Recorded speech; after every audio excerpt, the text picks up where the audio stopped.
Tonight's topic is how to stay married.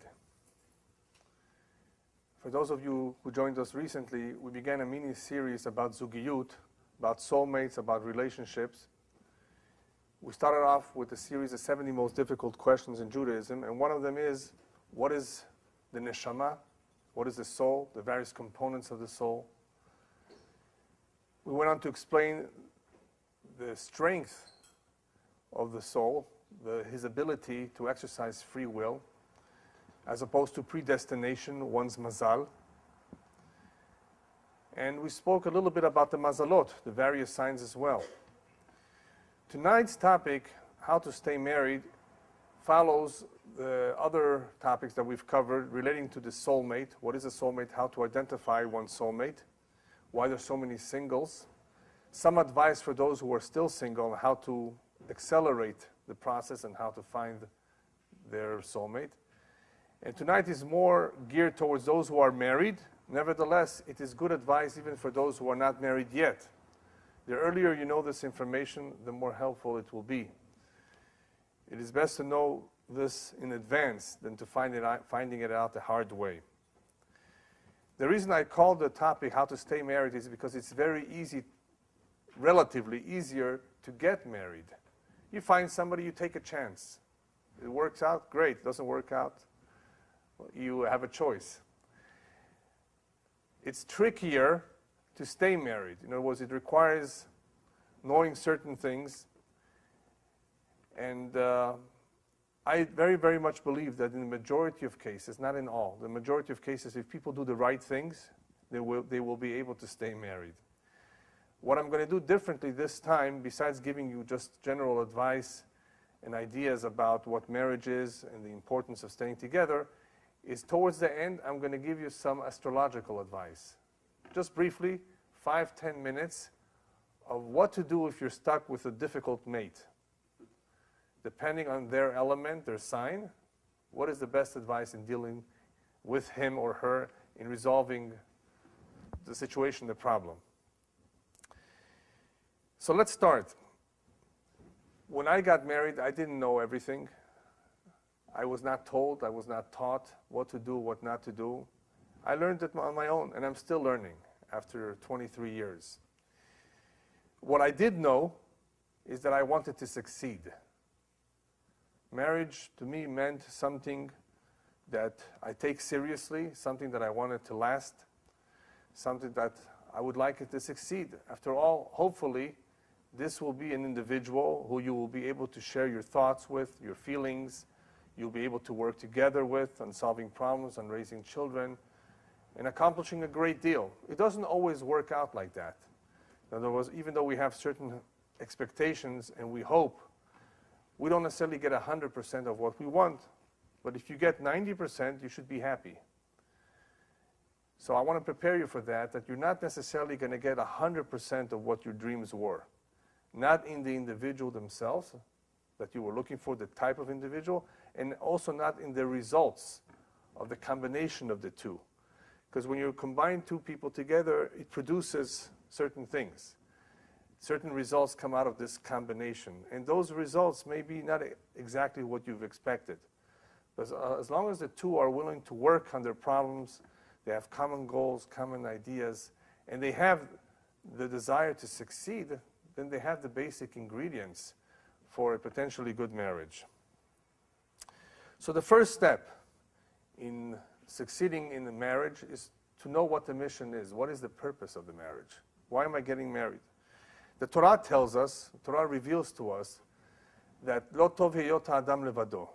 The idea of marriage is because it's not a good idea to be alone, to be by yourself. Why not? Because you will never be 100% of what you can be by being by yourself. As we explained in the past, in talking about soulmates, a true soulmate complements one and allows one to reach his maximum potential.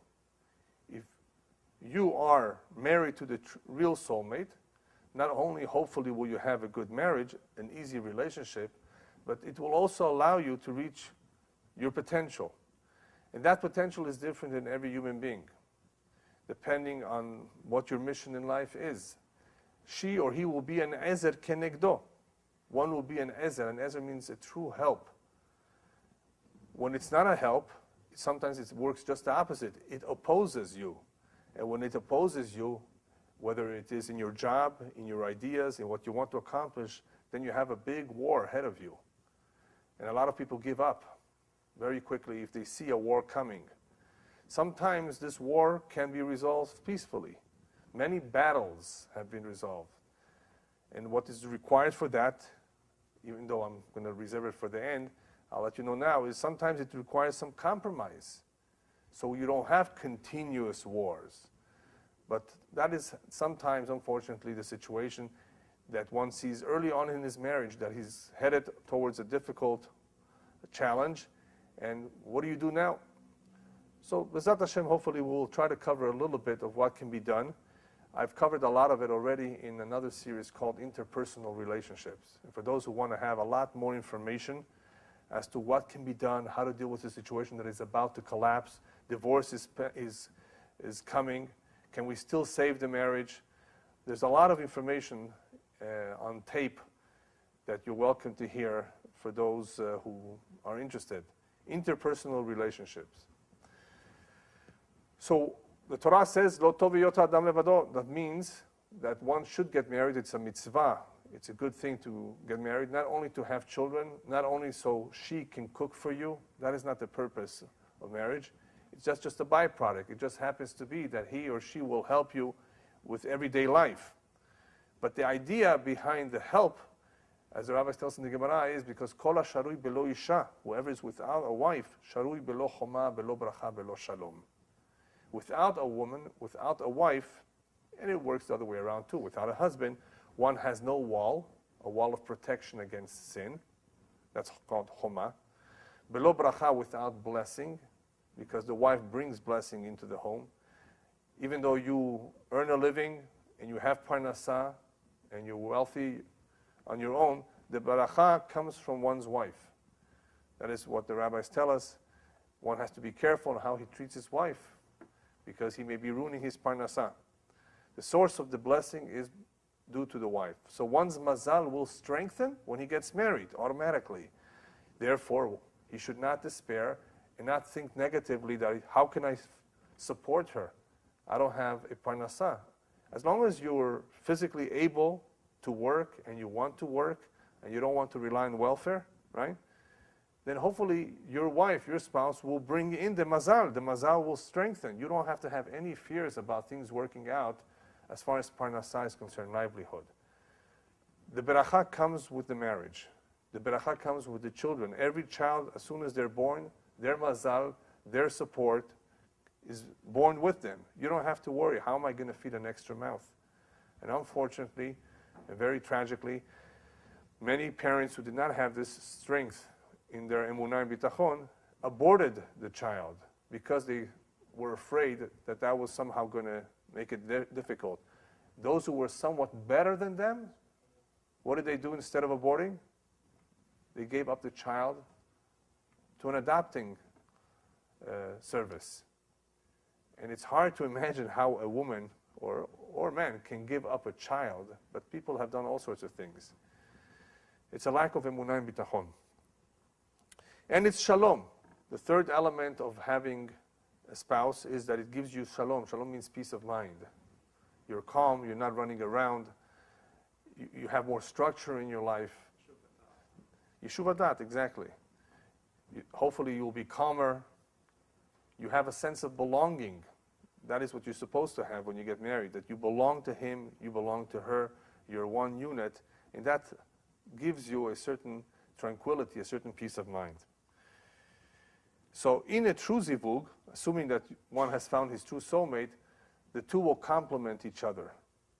The two will be filling in where the other one is lacking. Whatever area you're lacking in, your spouse, your soulmate will fill in. That is one of the indications that you find that you have actually found the right person, that you feel that you complete each other, that you work well together. And that is a beautiful feeling that you should be able to sense. If you're fair and honest and you admit it, after a few years you can tell that you actually are one unit. You actually belong with each other. Each one is really a help to the other. Another important idea to keep in mind when getting married is that even though the Torah says that it's an ezer kenegdo, that one is a help for the other, in order to be a help, there has to be a nechonut, there has to be willingness on one's part to give of himself to the other. Number one. Number two, hopefully, the two of you have the same aspirations and you're headed in the same direction. And number three, you don't have any unreasonable expectations. Okay? Again, number one, a willingness to give of yourself, a willingness, in other words, to help. Number two, the same similar direction or aspiration. And number three, no unreasonable expectations. The reason why I put these three together is because even though you've agreed to get married, right? Even though you understand that the mission of marriage is to become one and to maximize your potential, we're going to be talking about succeeding in this mission, right? It's not just getting together, making the move, putting a ring on her finger, going underneath the chuppah, saying, okay, I do, yes, I agree. We want to succeed, right? So in order for this to work out well, you need to be willing to actually go ahead with this. Mentally, you've made up your mind, yes, I'm actually going to share my life with someone else. I'm going to give to that person. Hopefully, we're going to be on the same track.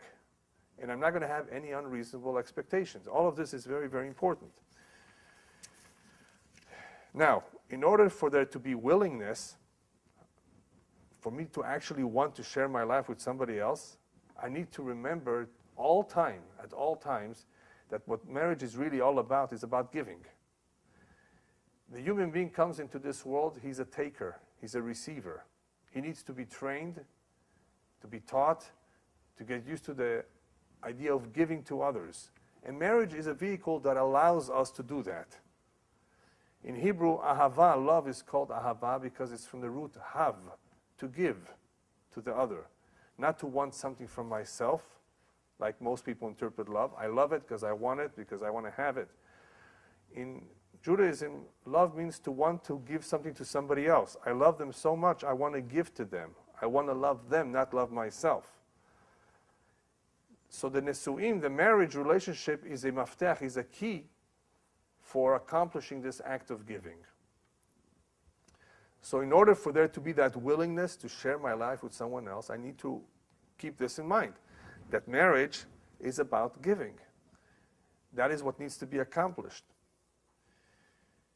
Now, what will this do for me if I very much want to give to somebody else and that's all I care about and that's always on my mind? What this will do for me is that automatically, in my mind, if I see a fault in that individual who I married, I'm not going to oppose them, going to get upset at them. I'm going to say, hey, I'm giving to them. Maybe, perhaps, I'm the one that married them so I can help them with that fault. See what I mean? If you develop in your mind the idea that marriage is about giving and about sharing, then as soon as you see a problem, a difficulty, a fault, you're not going to run away from it. You're not going to criticize it. You're not going to necessarily look down at him or her. You're going to say, wait a minute, okay, this is a fault, this is a weakness. Perhaps I can help. And that is a big difference between a successful marriage and a disastrous relationship, where the two really want to help each other. They recognize the problems and they say, okay, how are we going to deal with it? How are we going to confront it? So if you start out knowing that this is all about giving to the other, about sharing, then it will be easier to deal with a fault. I will be helpful instead of negative. I will not oppose. I will do whatever I can to help. In English, there's a saying, if you want a friend, be a friend.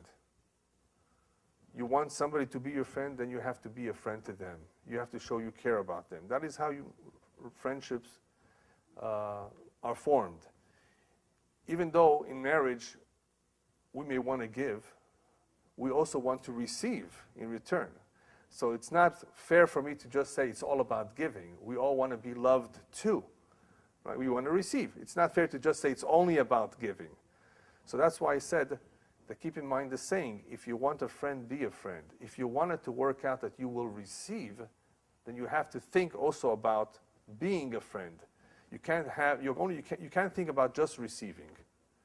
It is okay to want to receive. It's only normal for every human being to want love, to want to be loved.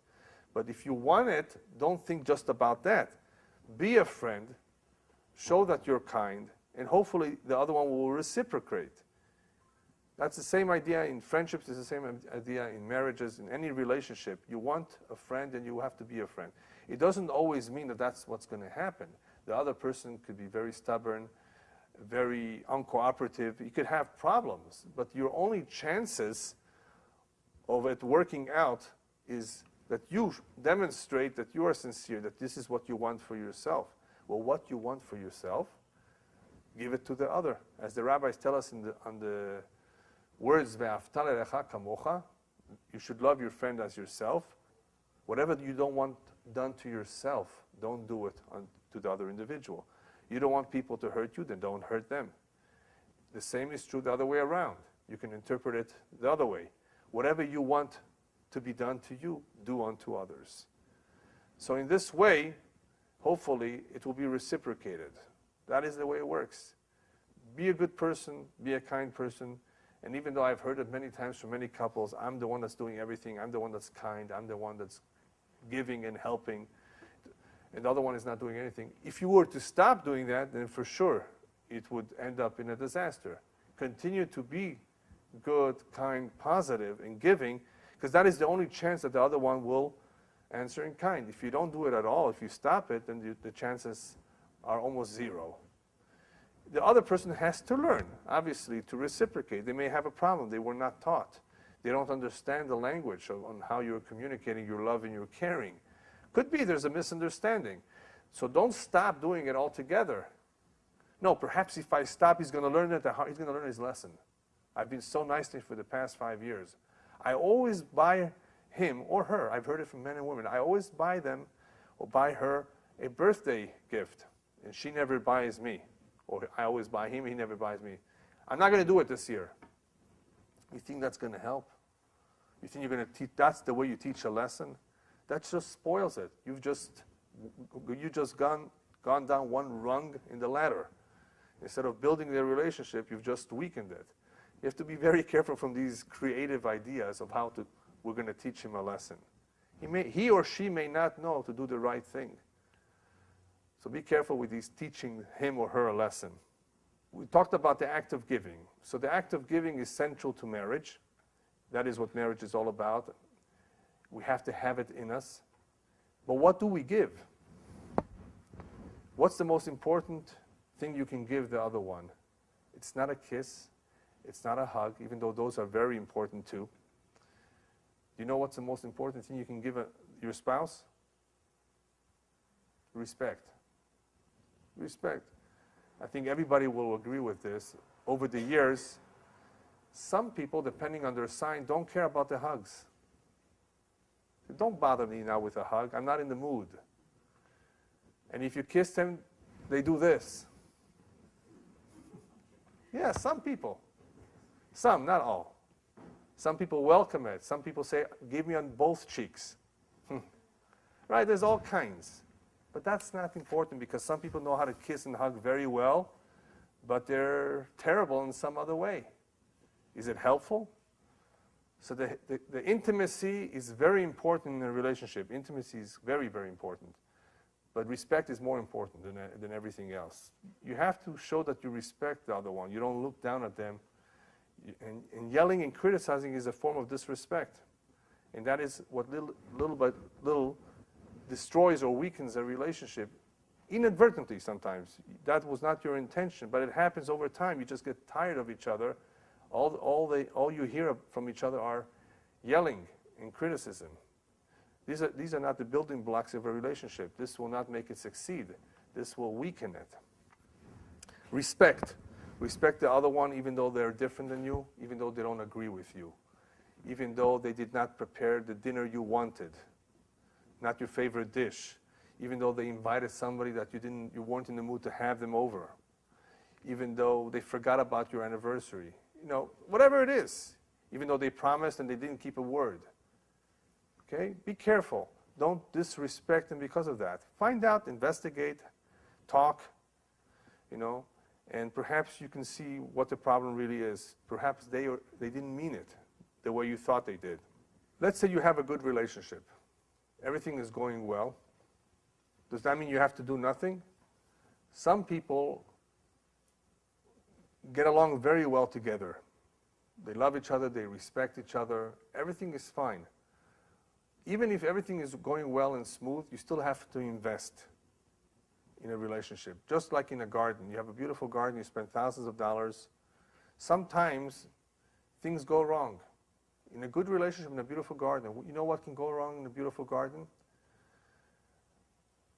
The bird of paradise was planted in the shade side, and it should be on the sunny side. Do you know what a bird of paradise? It's a beautiful, it needs a lot of sun. Some plants need more shade, some need more sun, some need more water, some need less water. Some needs fertilizing. And what if the sprinkler is broken and it hasn't been watered for 2 weeks and you didn't realize it?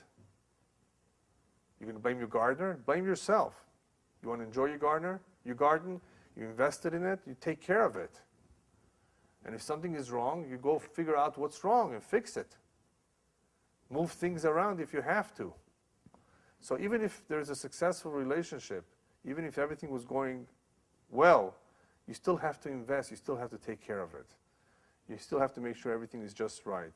And I'm going to give you a little bit of advice as to what to do or not to do in order to maintain a good relationship, good.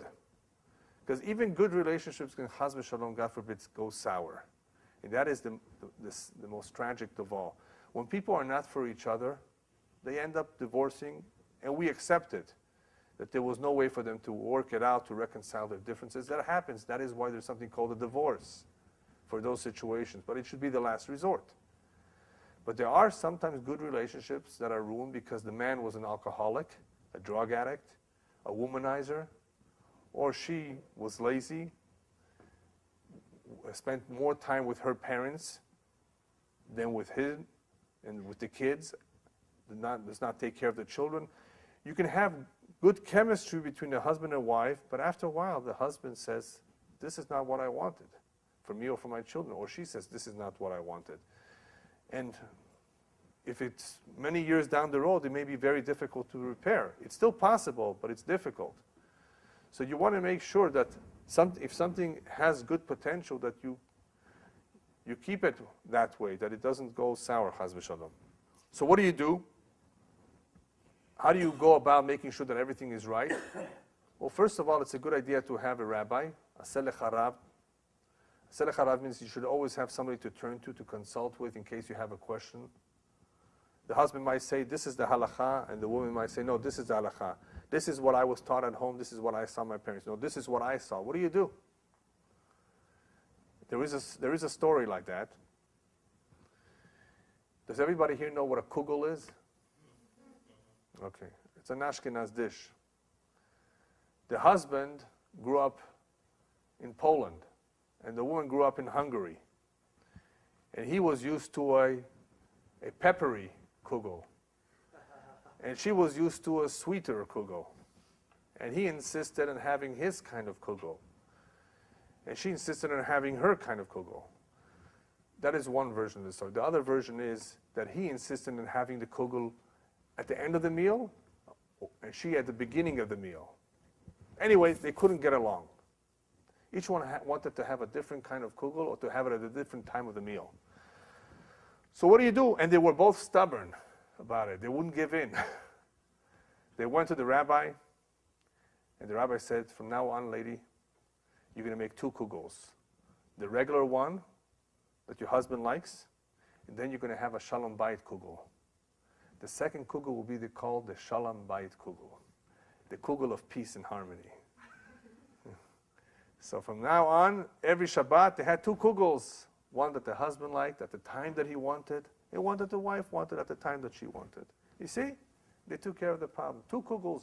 The second one was called shalom bayit, peace, the kugel of peace. So you go to a rabbi. If you have a rabbi, then things will work out, hopefully, if you listen to him.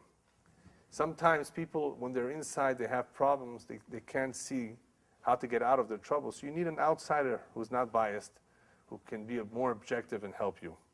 A little bit of advice for those who are having difficulties. Very important to have good communication. Men and women speak different languages. They have different needs, different interests. So as it is, they're very different. Even if they're both from the same background, they're both Hungarian, both Persian, both Moroccan.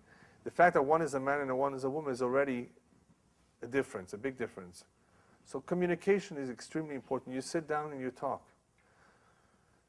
Number 2, both should always remember, especially the men, you're both equal. You both may not be identical, but you're both equal. Did you see the difference? Did you hear the difference? There's a difference between being equal and being identical. Men and women will never be identical, but they need to be equal. One should not feel that he's more important and has more say than the other. Number 3, the Torah tells us that when you get married, v'davak b'ishto. V'davak b'ishto means that you're going into this marriage to become one. You're no longer going to be two. A lot of singles who get married when they're older, in their late 30s, for example, early 40s, they've already gotten used to living a life on their own. They have set ways.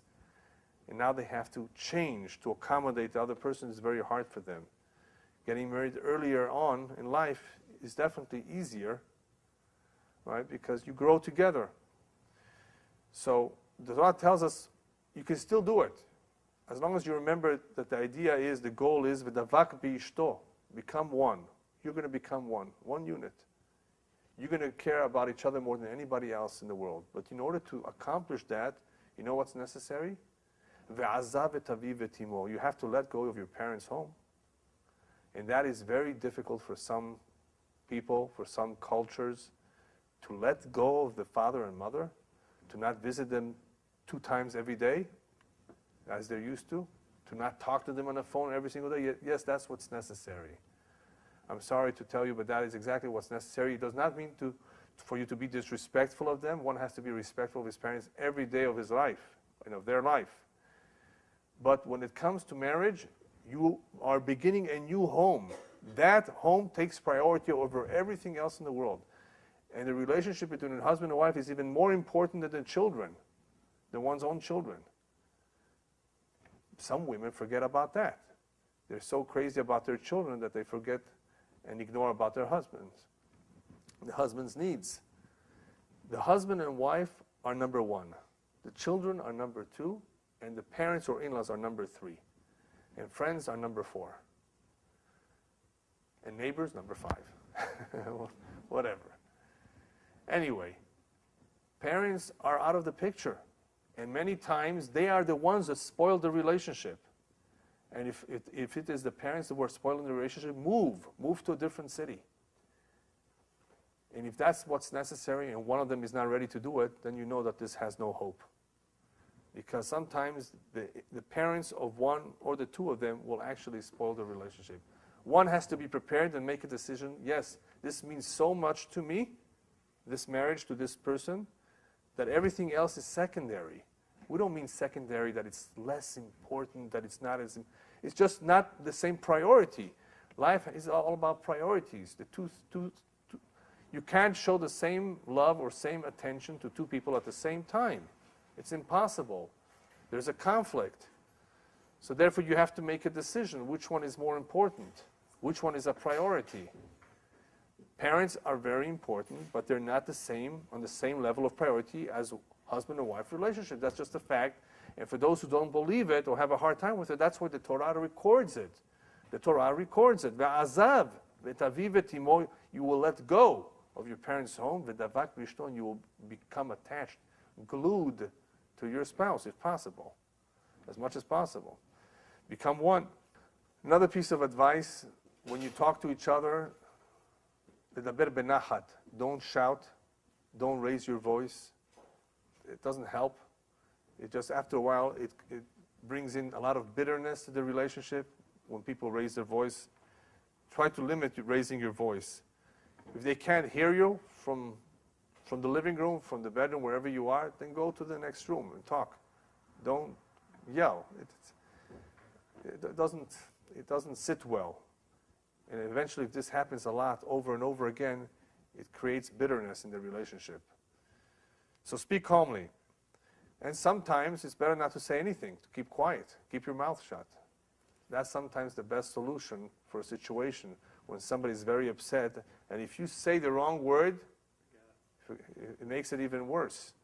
So sometimes it's better just to keep quiet, not to say anything.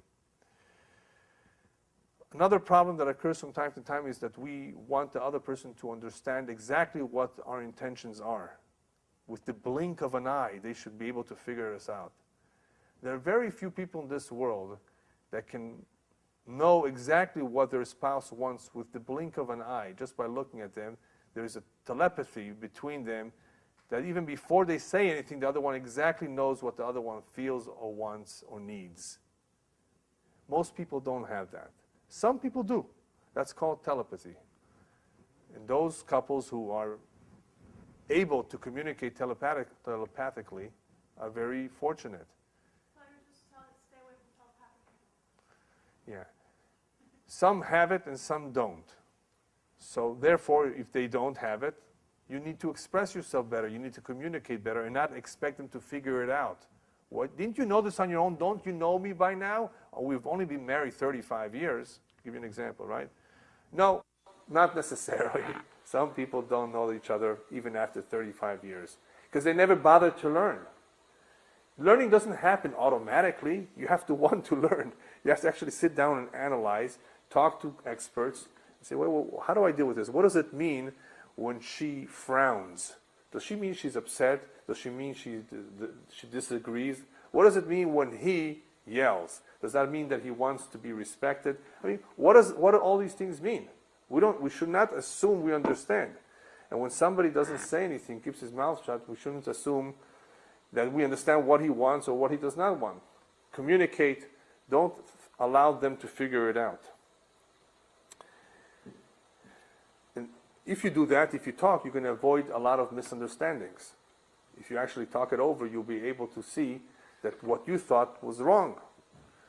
Had you spoken and asked, you would have found out the truth.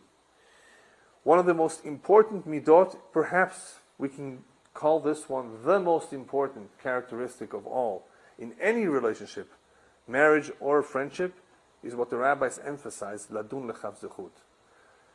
Ladun lechav zechut means to give everybody the benefit of the doubt, to judge positively and favorably. That is the most beautiful midah, perhaps one of the nicest and most important midot characteristics that exist. And you will, if you do so, you will find out that had you not done so, you would have been very mistaken. So if things are not going the way you wanted, if you're surprised when you come home, things have not been done, give the other person the benefit of the doubt, judge them positively. Perhaps they're not aware, they forgot, they didn't realize it, they didn't know, they didn't understand you. There's so many possibilities of things going wrong or not happening the way you wanted, for all sorts of reasons. So why be negative? Why judge them negatively? Give them the benefit of the doubt. And in this way you will be able to still think warmly and have sympathy for the other person instead of having harsh feelings and criticisms and being negative. Why have that? Why go through that? Why get an ulcer or chas v'shalom, even worse, a heart attack or a nervous breakdown because of some doubts, suspicions, misunderstandings? So try to find out, communicate, judge them in the meantime positively. Let's say you did have an argument. You both disagree. This happens every couple of years, right? That there's an argument. I hope only every couple of years, because if it happens every day, every week, it's no good. Let's say there's an argument. You argued about something, whether it was important or not. Don't go to sleep that night before you make up. You know why? If you continue to argue, let's say once a week or once every 2 weeks, there's 52 weeks a year, right? That's about 26 arguments or more. For the next 10 years, that's 260 arguments. You know what that has done to the relationship? it has made such deep scars and wounds that have never healed. Because what is going to sleep and making up mean? You're allowing the wound, the scar, to heal. If you just went to sleep, if everybody went to sleep and nothing was said after having an exchange, a negative exchange, arguments and bitterness towards each other, that's terrible. That's a scar, that's a wound that will not heal. And what happens when you have deep scars and wounds that have not healed? You finally go to a marriage counselor after 12 years, and you both sit down. He can't help you. You know why he or she can't help you? Because you've lost feelings for each other. There's no more interest. Oh, I'm not excited anymore about the relationship. But you loved her underneath the chuppah. You were crazy about him or her. Then what happened? Yes, that same couple was crazy about each other. They were really in love. But they've allowed all the acrimony to build up and to destroy this relationship. It has fallen apart because they did the wrong things or they did not do the right things, which in this case would be to make up. Okay, fine, you argued, you disagreed. This one wanted red carpet and this one wanted green carpet. They argued about it, the pros and cons of whatever it is. Okay, fine. Make up your mind what you want and make peace. If you don't make up before you go to sleep and all those ill feelings accumulate, that is a recipe for disaster. What do you do if there's a lot of tension in the home?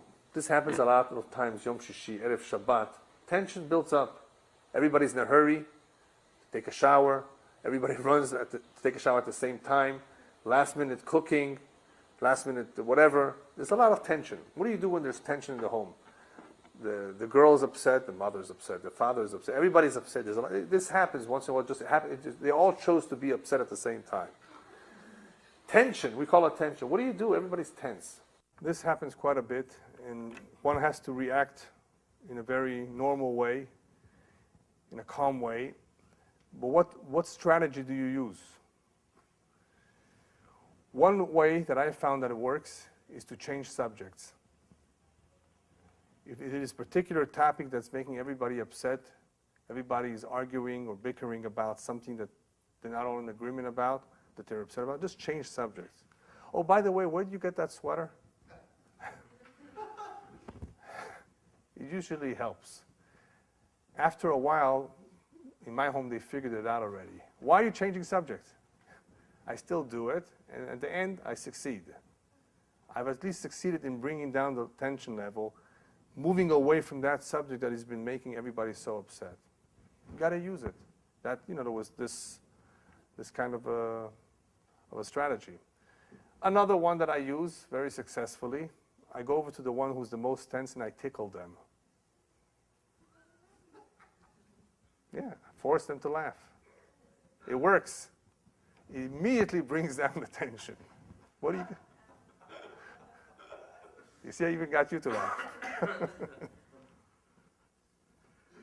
Anyway, sometimes you got to use humor. That's what it is. You got to do that because otherwise, it's terrible. The tense moment or the tension in the home, the feelings, the bitterness, the aggravation, all that, it really spoils everything. And sometimes brothers and sisters, after many years, they're all married and settled down, they still remember they have all those bad memories from the past, how they fought. Who wants that? So you got to, if you're smart, if you're the man or the woman, and you know how to do it, I'm telling you, do it. You'll be very, very happy you did it. But it takes a certain amount of calmness in your own nature to want to actually do that, because you may be upset yourself. You're not even thinking, I'm going to go tickle them right now. I need to be tickled myself, So you have to take control. You really have to be calm. Another idea that people forget that is very easy and cheap is to give compliments. Ze lo le kesef. It doesn't cost money to give a compliment. You look good, you look nice, you look like $1 million. Even though you're exaggerating a little bit, the rabbis tell us mutar. It's okay, it's permissible to exaggerate a little bit because your goal is shalom bayit. So therefore, every morning the Zohar says when you see your wife, you're supposed to tell her, You're the most beautiful woman in the world. Every other woman is like a monkey compared to you. Yeah, yeah. You say it every day. Yeah. If you said it, he's right. She might believe you. If you said, he's right. If you said every day, it may not work. You got to think of something else. Yeah. Anyway, it's true. A compliment goes a long way, and it's cheap. And even though they say words are cheap, you really got to back up your words with action too. But it's better than nothing, you know. So keep up the good compliments. Don't be cheap about compliments. Another idea that is very extremely helpful is to, as we call it in Hebrew, leshader simcha, to communicate happiness, to have a good attitude, we would say in English, about everything. And how are you supposed to have a good attitude? Rabbis tell us always look at the cup, how it's half full and not half empty, right? That's how they say. In other words, focus on the good, not on the bad. For example, people that come complain to me, my wife is like this, like this, like this. I ask them, tell me, is she at least a good cook? He says, oh, she's the best cook. You know, how does she take care of the children? She's fine. So I say, look at the good, right? Focus on the good. Same thing with the husband. Is he a good father? Does he make a living? Is he kind? Does he's charitable? Yes, he does these things very well. Fine, then focus on the good. Try to have a positive attitude about everything. How nothing is perfect, that no one in this world is perfect, that has no faults. Everybody has some weakness and everybody has some strength. So focus on the strength, on the positive, instead of the negative. Another idea that people forget about is that every relationship, regardless of how good or bad it is, what they all have in common is that people constantly need to work on themselves, on their midot, on their own nature. Because if you don't work on yourself, then there's very little you can offer. In order for the relationship to be like a glue, that everything sticks well together, it is on the assumption that the two people are gentlemen, the two people are good people, are refined. If one is not going to refine his character, then it's not going to work. We always need to work on our midot. Midot meaning our faults, our weaknesses, our character and personality. It does not mean that as soon as we dive into the marriage, we're ready just to embrace every situation.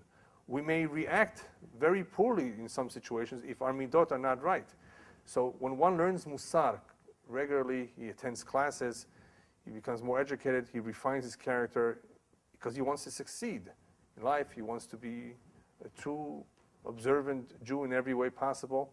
Then he does his best to educate himself and to work on his midot. And working on one's midot will have a very good effect on one's marriage too, not just on one's relationship with other individuals, on one's marriage. So working on one's midot is something that has to happen all the time throughout one's life.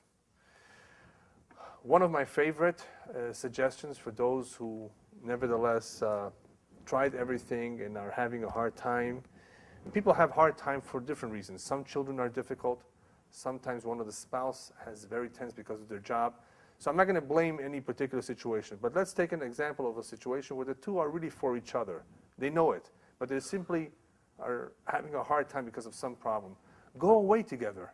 Go away for a weekend. I try my best once a year to go as a family, once a year to go just with my wife, and once a year to go by myself to Israel to recharge my batteries. We all need our time, and it's been working very well. Go away with your wife, go away with your husband once in a while without your cell phone, without your kids, and that's what in-laws are for, taking care of your kids when you have to spend quality time together. And if they don't want to do you the favor, they're terrible. Terrible, because if they're healthy, and I know they want their privacy, but if they want the success of their children's marriage, then they should do it for them. And some friends, of course, are willing to do it too, but if you have 10 kids, it's a little tough. Where are they going to move into? You don't want to split them all over the place. Some people do that. You bring your parents over and let them be in the home. Pay for their tickets if you have to. Let them come and live in your house and take care of them. Now, I'm not saying that you should impose on anybody. Especially when kids are very small, it's difficult to do it. Changing diapers, right? You can't expect everybody to do that. So sometimes you just have to wait till the kids grow up a little bit to do that. Or sometimes you go away for a day or two instead of 3-4 days. But you do it. Don't not go because of the children. On the contrary, we all need it. And you'll thank me for it. Remember this. If you go away without the children once or twice a year, you'll come back rejuvenated. You'll feel like you just had another honeymoon. And I've asked people who are really having a hard time with their spouse, tell me, have you ever gone away together? He says, yes, we've done that. How does it feel when you're by yourself? Oh, great. You see, you like each other. It's just that the kids, raising kids is not easy. It's just because of the bills and our work and our other responsibilities that make it hard for us. So go away without the kids at least once a year for a number of days, and you will see how helpful this will be, because you will be forcing yourself to sit down and talk to each other. There's nobody else there. Go away, by the way, to a quiet place where there's very little action. Don't go touring museums, right? Sit down and enjoy nature, something peaceful. For those of you who are unaware of the secret of the mikveh is something very, very powerful, where a woman goes once a month for a number of years of her life to the mikveh to purify herself from that tum'ah, from that impurity that comes once a month. And as a result of that tum'ah, of that impurity, husband and wife cannot have any intimate relationship, any physical contact for 11 or 12 days. That is actually the Torah's prescription for a honeymoon. Because when you come together after separating yourself for 11 or 12 days, you actually feel very good about each other. But don't misunderstand me. During the 11, 12 days, it is actually a big test for the couple to see how they get along without any physical contact. Because sometimes, because there's physical contact, it's just easier to be nice to each other. So the big test is, how do you get along when there's no physical contact? Nevertheless, after you do come back together, after the mikveh, it is a very special feeling. It is something that one should really be careful with for other reasons. It's a very important mitzvah. It is important for the children that are born as a result of a mother going to the mikveh. Mikveh is important for many reasons. But for the husband and wife's marital relationship, for them too, it does really help to keep them together, to keep the glue strong. Can I just say something? Yes. On my website, Depressed McFoes, there's a whole thing about explains significance. It also gives you the list of all the mikvahs in the world. EnglishTorahTapes.com has many, many links and many lectures and a lot of valuable information for those of you who have never yet visited the site. I very much highly encourage you to do so. A variety of lectures on almost any topic that you're looking for. Just a couple minutes, we'll talk a little bit about divorce and what to do to avoid divorce. Divorce, as you know, is the last resort. Last resort. When people get divorced, you know what it means? The two of them have failed. I'm being very black and white about it. Divorce means the two have failed. Whereas a good marriage means the two have succeeded. Divorce means there's been a failure. Now, that's terrible. Nobody wants to fail in life. Now, I'm not saying that nobody should ever get divorced. There are situations which are unbearable. As I said in the very beginning, some situations call for a divorce. There's no way out of it. Nevertheless, one should know that if he's going to give or receive a get, basically what he or she is saying is, we have failed. And I don't think anybody wants to feel that way, so you don't want to go through that if at all. You try to avoid it. And one way to avoid it is just to remember that nobody's perfect. And as long as, of course, the two are willing to work on their problem, then it can be avoided. If one or the two of them are not willing to work, there's nothing to talk about. And I told you this once when we were talking about another topic. A true friend is one who knows you with all your faults and still likes you. So if they loved you, they cared about you at the very beginning, then maybe there is something that we can do to restore that faith that there was in each other, that love that existed once upon a time. Maybe there is something that we can do about it. If it never existed, then that's a different problem. But if it did exist, it's possible to restore it. Okay, here's some advice, astrological advice. Real briefly, I'm going to go over with you for the next few minutes a bit of advice that is very, very helpful from a different angle, from astrology. Those who are more interested in getting more information about the signs, I've already spoken about it, but these are just brief advice as to what to do or what not to do, what is important to each of the signs. I'm not going to go through the signs. Instead, what I'm going to do is go through the elements. For those of you who were not here when we discussed elements, listen to this carefully so I don't have to repeat it too many times.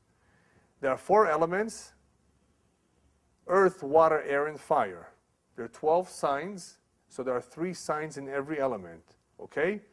Hopefully each one of you here knows his sign. The earth element are those who are Capricorn, Taurus, and Virgo. Okay? Remember, if you're Capricorn or Taurus or Virgo, you belong to the earth element. The water element is Cancer, Scorpio, and Pisces.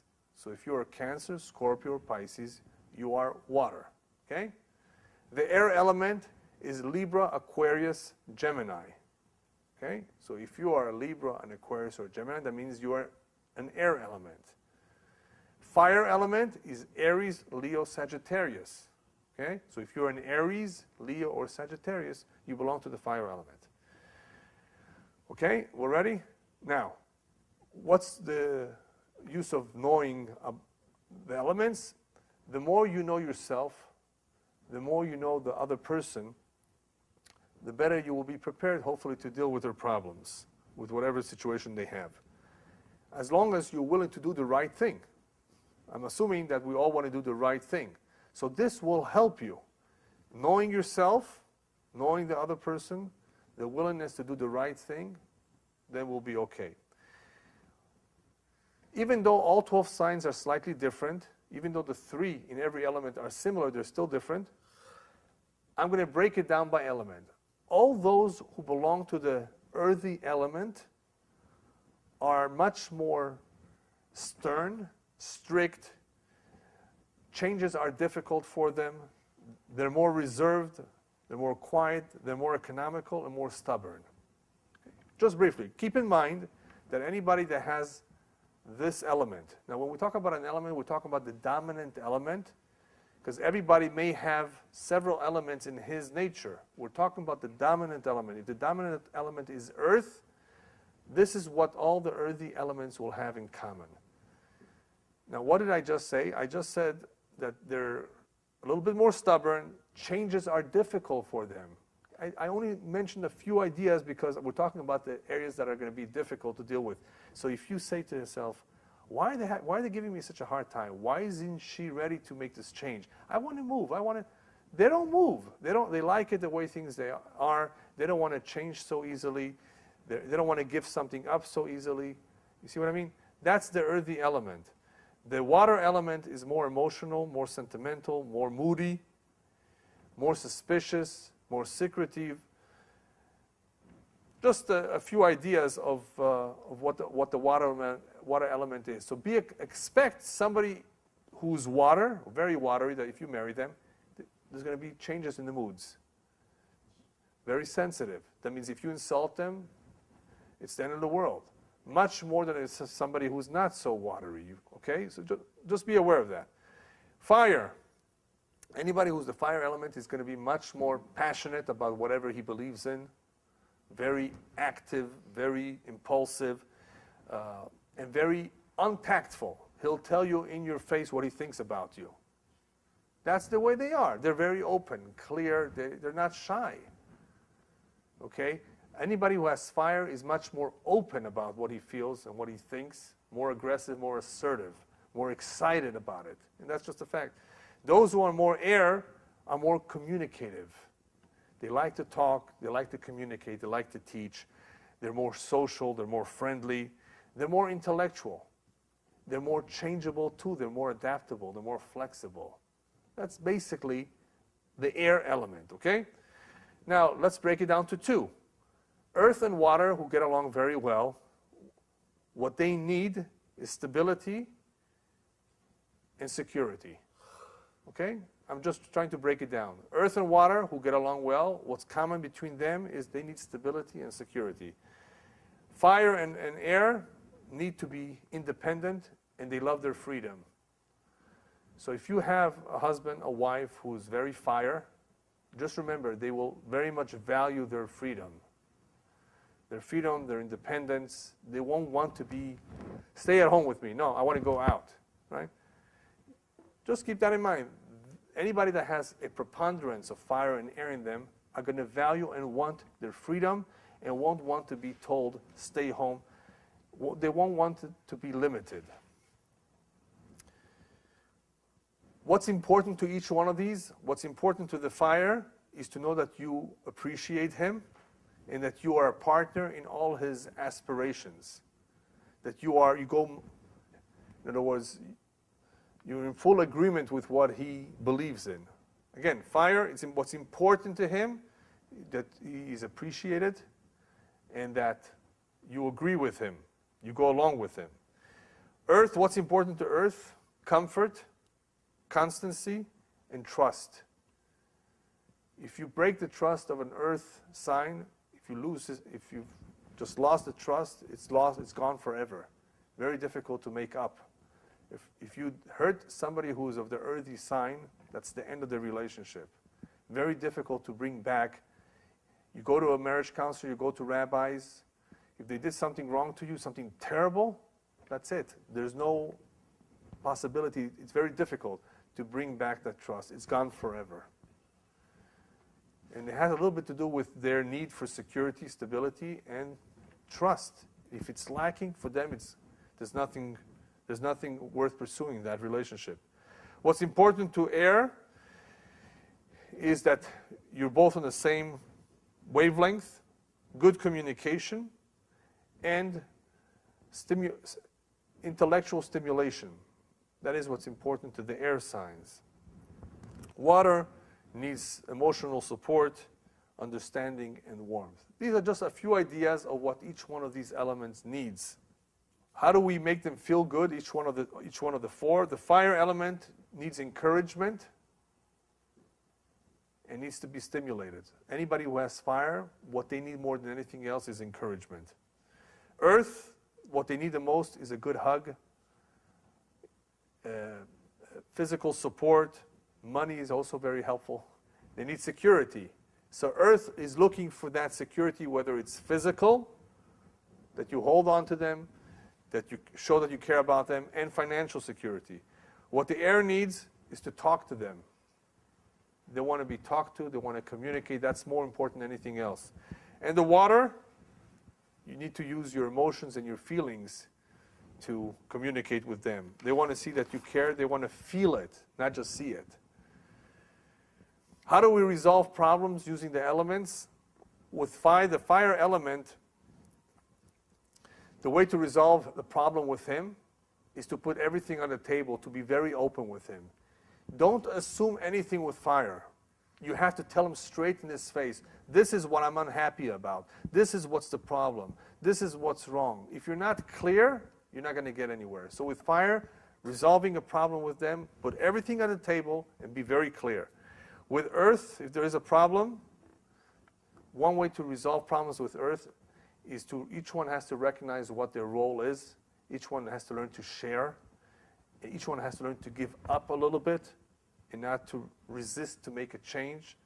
Sharing. Earth needs to learn to share, to divide up the roles, to recognize that this is mine and this is yours. This is for you to do, this is for me to do. So there's no conflict in the roles of what the husband does and what the wife does. In air, the air's way of solving problems is through compromise and negotiation. Talk. Okay, how are we going to solve this? Air, the way you're going to solve problems with air is only through compromise and talking, negotiating about the problem. With water, if there's ever a problem, the best solution with water is to seek forgiveness, to basically applicate them, to make them feel good, to make them feel, wanted and cared. What are the things that each one needs to work on? The fire needs to work on the way he conducts himself. They're very aggressive and impulsive sometimes. They have to change the way they do things. The earth needs to somehow learn to detach himself from that which he's too attached to. They have a hard time getting rid of things. They store things away in the attic for a long time. Earth. So they need to learn to detach themselves from those things that they're very attached to. They need to learn a little bit more flexibility. If they have a problem with being generous, they have to learn to give, to share with others their money. The air has to have the ability to change his mind. They sometimes think they know better. Everybody else is wrong. They have to learn to be able to change their ideas, that they're not always right. And water has to work on his feelings.